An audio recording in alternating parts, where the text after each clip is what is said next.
বন্ধুরা, শুভ সকাল। এখন বাংলাদেশ সময় 7টা 2। দেখতে পাচ্ছ সকাল হয়েছে।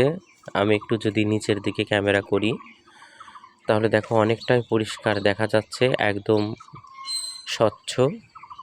দেখো কিছু ফুল ফুটেছে এবং অদূরে যদি তাকাও তাহলে দেখতে পারবে যে ঘন কুয়াশা। এখন কিন্তু গ্রীষ্মকাল। এই গ্রীষ্মকালে দেখো ঘন কুয়াশাতে ঢেকে গেছে চারিদিক। এই যে দেখো আর একটা বিশেষত্ব হচ্ছে এদিকে সূর্য উঠেছে কিন্তু কুয়াশার জন্য কিছুই দেখা যাচ্ছে না। আমি ছাদে এসেছি। এই যে একটা বিরূপ আবহাওয়া বা বিরূপ প্রতিক্রিয়া প্রকৃতির, দেখতে পাচ্ছ অদূরে যে বিল্ডিংগুলো দেখা যাচ্ছে এগুলো ঘন কুয়াশাতে ছেয়ে রয়েছে, পাখি ডাকছে।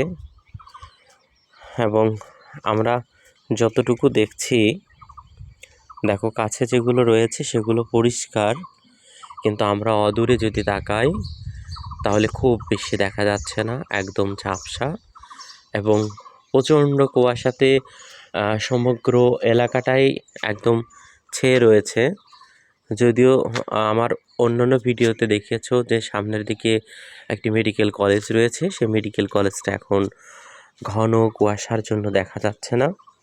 এবং এই যে দেখো এদিকে কিন্তু সূর্য উঠেছে এবং প্রচণ্ড কুয়াশা রয়েছে। তো দেখতে পাচ্ছ,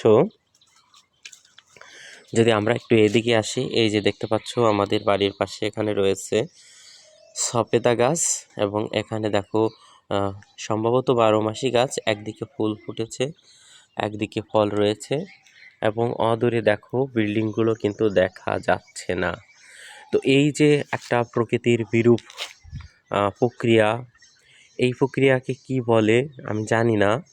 এবং এর মাধ্যমে প্রকৃতি আমাদেরকে কি সংকেত দিচ্ছে আমরা সেটাও বুঝতে পারছি না। যদি কারো জানা থাকে তোমরা জানাবে। তো দেখো এখন কিন্তু কুয়াশা হওয়ার কথা না, এখন কিন্তু শীতকাল না, এখন কিন্তু গ্রীষ্মকাল। তো গ্রীষ্মকালে প্রকৃতির যে এমন ভয়াবহতা বা ভয়ঙ্কর রূপ দেখতে হবে এটা কখনোই আশা করি নাই। তো দেখতে পাচ্ছ যতদূর দেখা যাচ্ছে যে আম গাছে দেখো মুকুল ফুটেছে, আমের গুটি এসেছে এবং মেহগনি গাছ থেকে পাতা ঝরে পড়েছে, নতুন পাতা গজাচ্ছে। তো এই অবস্থায়